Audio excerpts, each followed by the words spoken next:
Dude, where's my space?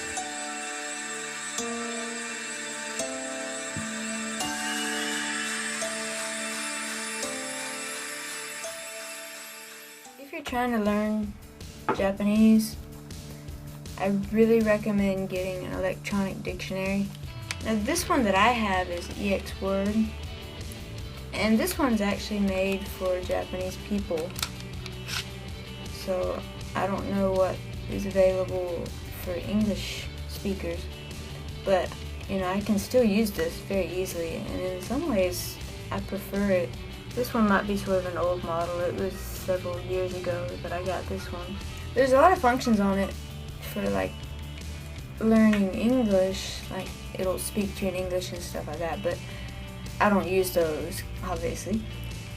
Anyway, I use basically two functions. I use the English to Japanese function and also the Japanese to English function. So if you push the first button here, English to Japanese, you can type in the word you want to translate, music, and it immediately gives me a list of definitions for the word music. Now obviously there's a lot of kanji there, so if you don't know kanji, it's not really useful to you. But one thing you can do is, if you're talking to a Japanese person, you can type in the word you mean and show it to them, and you know, they can figure it out. And that's what I do. I do that all the time. And if you mash the button down here, it's going to take you to a larger screen where you can see more details about that word.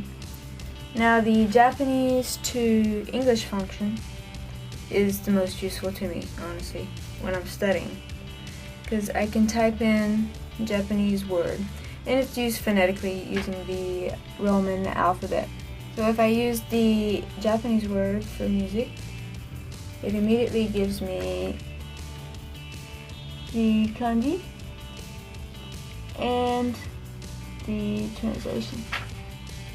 Sometimes when you see a kanji, you really don't know how it's pronounced, and that can be a huge problem when you're using a dictionary.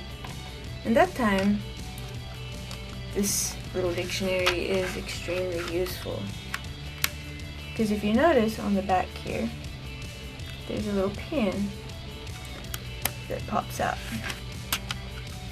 like this. And over here on the front, there's a little screen to type in, to write in. So if you don't know the pronunciation of the kanji, you can still look it up by printing it right here with your little pen. And I'm going to type ie for house. Now if you don't know the stroke order, it might be hard for it to find it. Sometimes it can find it even if you're mistaken on the stroke order, but sometimes it's impossible to find. So if you know the stroke order, it's a lot easier for it to recognize. Anyway, when you're done with the done writing the kanji, you want to go ahead and click this button, and it'll appear up here. You should at least learn the basic rules about writing kanji, you know, which parts come first and which direction to write. That way it can recognize what you're trying to write. And also sometimes I like to just type in something and just go down the list and see what other kinds of words are related. You know, you can find all kinds of little cool things to study. It has a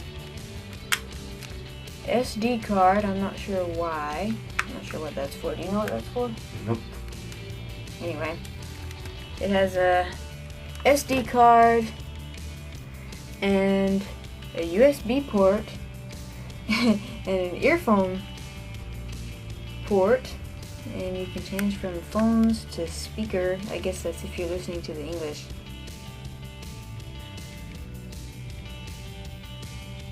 I couldn't live without this thing. It's my lifeblood. It's incredibly useful to me.